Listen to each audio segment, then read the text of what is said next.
Hello out there, Barbassian fans of 25 people. I am talking to you, my loyal fans. I'm here today to bring you a tech tip. A tip that'll help you during your tech times. If you are making something and you are having trouble making repeatability, meaning one side look like the other, or what do they call that? One side looking like the other, you need to make your reference points. Let's do this. What we have here is I'm making a taillight mounting. I placed the taillight where I wanted it. I made sure there was no obstructions behind it. No. Here we are. It's back there. I placed it exactly where I wanted it. It looks great. Yeah! Now, I gotta do the other side. So to do that properly, you can't just willy-nilly stick a taillight on there, or else that'll look goofy, because it won't look like the other side very well.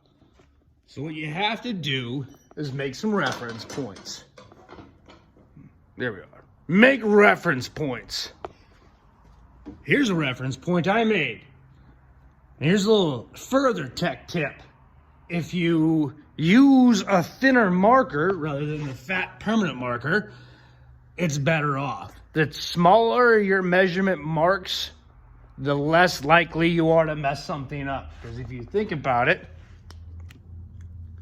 a marker's tip is about 1/4 inch or so, or 1/8 of an inch. So now if you're using it to make multiple cuts, by the time you're done, you could be off by a whole 1/2 inch later. So be careful with that. Smaller, the thinner the mark, the better you're gonna do.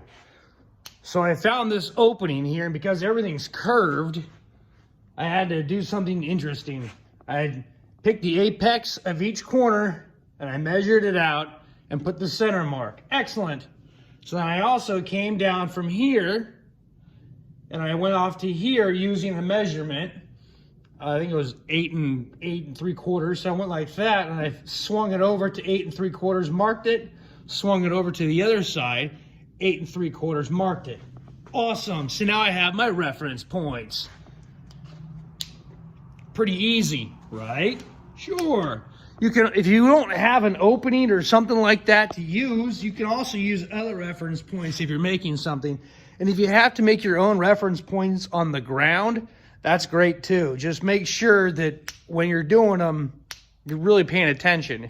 And also make sure you can triangulate everything, meaning that how I did this one, I just swung it over. Now I can also take that measurement and I could start going backwards with it on the triangle, and I can also figure out if I'm still accurate or not. I can do it that way too. It would all work out. So you want to make sure that your reference points are true or the best of your ability, or else it's going to be further wacky later on. And then you'll be like, oh, that Barbassian really jacked me up with my measurements. And I'll be like, I appreciate you watching my video, but you didn't follow all the instructions properly. Joke's on you, bro. Sorry. Okay, here we go. So I made my measurements. Awesome. So then I can measure from the opening here, that mark right there, over. Cool. So then I measured from that mark to that mark, got that one. And then I measured from the bottom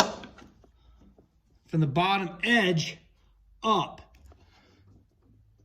Then I can come over here, take that 8 3/4 or 8 3/8. I can bring it over there and I'll find that mark. And then I can just swing this piece down to my reference line, and I'm in perfect place. Yeah. You can see actually through there where I kind of messed up a little bit earlier. I was actually doing that on purpose.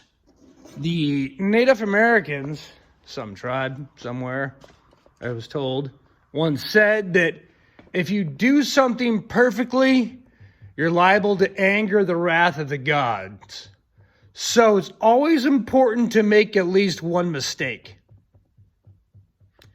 I don't know why that statement always stuck with me. May it be true or not, maybe humorous or not, you're going to make a mistake.